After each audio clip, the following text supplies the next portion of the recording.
Hi guys, this is Android Nub, and these are the best games of the week. First up, we have Heroes and Knights, published by NHN Entertainment.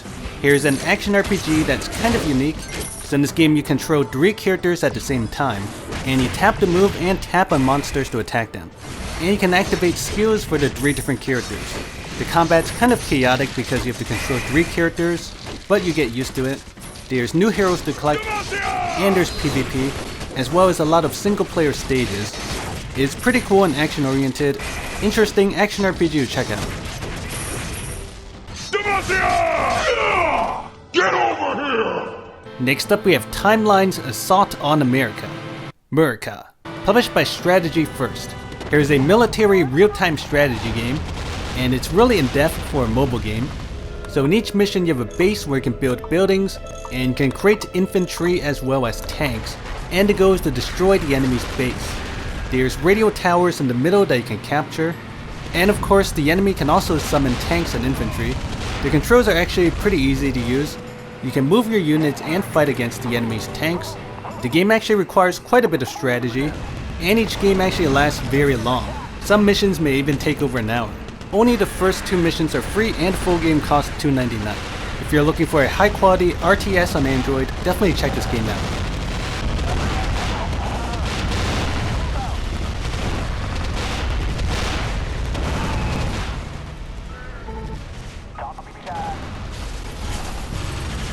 Next up we have Heavenstrike Rivals, published by Square Enix. Here is a tactics strategy game. This game has a 3-lane system and can summon units on the 3 different lanes. So there's a single player campaign with a storyline and lots of stages that involve fighting enemy captains. So you use mana to summon units, and after summoning them they'll move and attack on their own. It's turn-based, and there's lots of units to collect. It's actually a pretty good game, and it does require some strategy.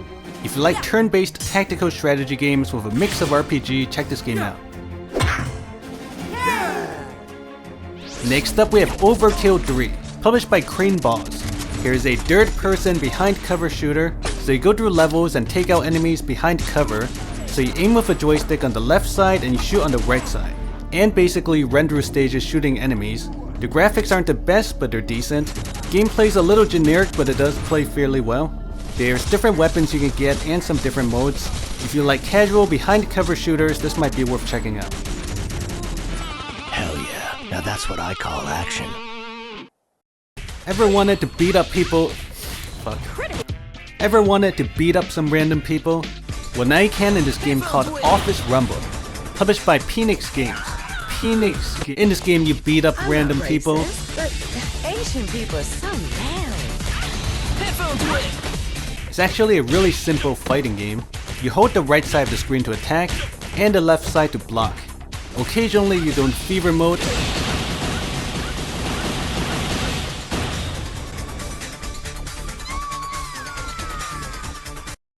and you can use a skill to break through someone else's fever mode. So there's lots of fighters to collect, and lots of stages where you fight people. It's a decent casual fighting game to check out. A puppy dies every time you touch yourself.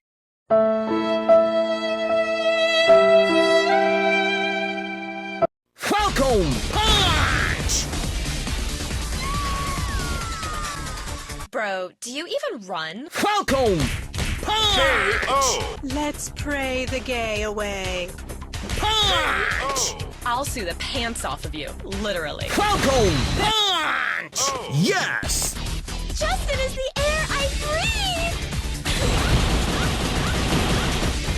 Punch! Victory! Yes! Next up we have Taekwondo game, published by Hello There. Here's a Taekwondo fighting game. This game used to be paid, but now it's free to play with ads. So you fight one-on-one, and there's buttons to move left and right, a button to block, buttons to attack high and low, and a special attack button. So depending on your direction you can do some different moves, although there aren't really that much moves or combos to do.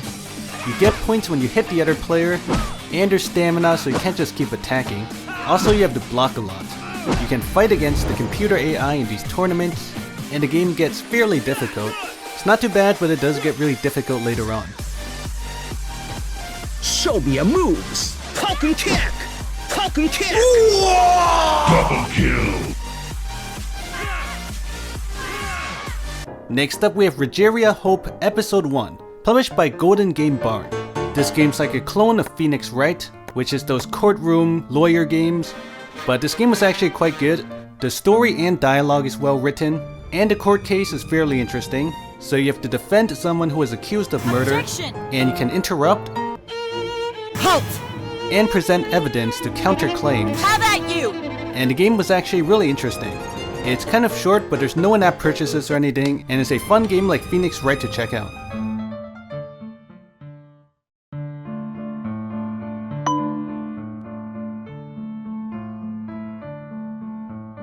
Arrete! Halt! Obiezione! Objection! Next up we have Staying Together, published by Naquatic. Here is a unique puzzle platformer where you control two characters at once, and they move in opposite directions.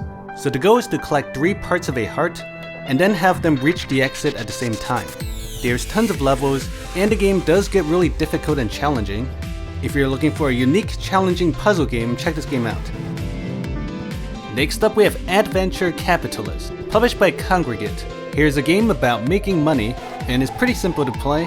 So you just keep tapping your businesses to make money, and can upgrade them to make more money, and there's new businesses to unlock.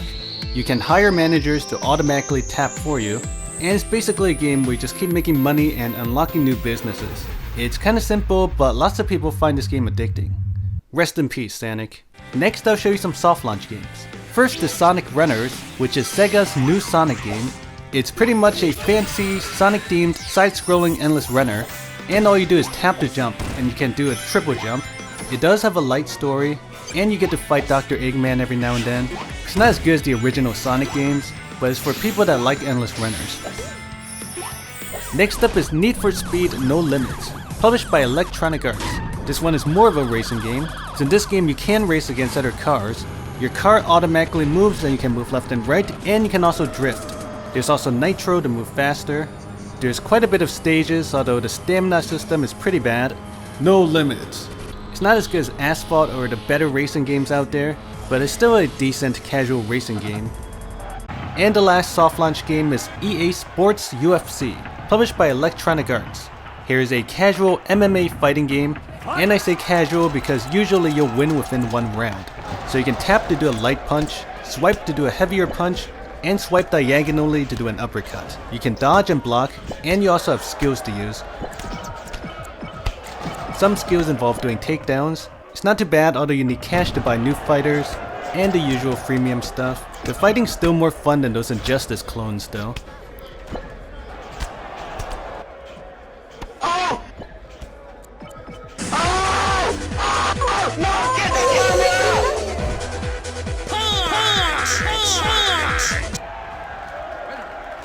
Falcon punch! Anyway, that's all for this week. Subscribe for more videos, and thanks for watching.